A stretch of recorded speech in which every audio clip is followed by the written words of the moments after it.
The majority of organisations store their records and files, as well as other information, electronically.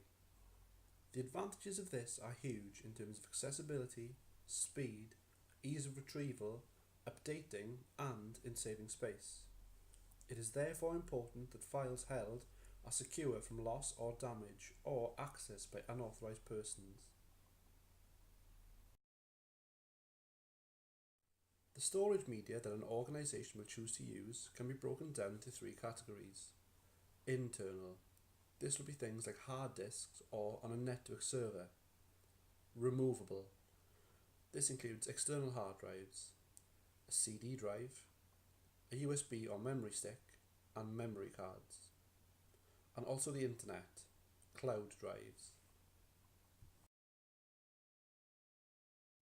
In order to manage the information effectively, a recognised system is needed that is understood and used by all in the organisation. The advantages of storing information electronically are space saving, speed of access and retrieval. It may be used by many people at the same time, and it is easy to update.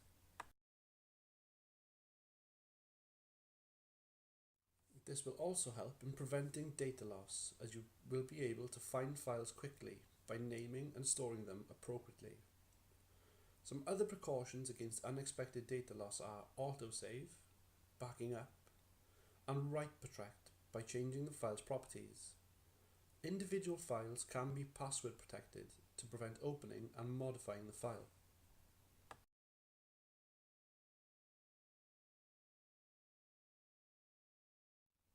Data can be corrupted for several reasons. Here are the most common. The first is sudden power loss while files are on screen. This means that they haven't been saved and the work will be lost.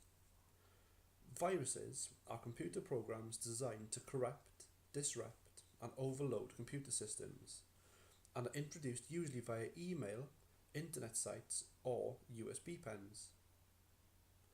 You should protect computers with antivirus software, which once purchased must be regularly updated. To further avoid corruption, passwords should be used in order to maintain the security and integrity of the data. Access should be limited to only the personnel that need it, and there should be a procedure for obtaining information, especially for physical files. You must make sure that all systems comply with data protection legislation.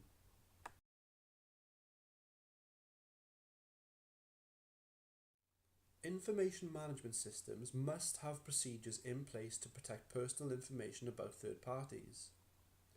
Personal data is classified as anything that identifies a living individual, for example their name or contact details, or anything that can be related to a living individual, for example a unique account number.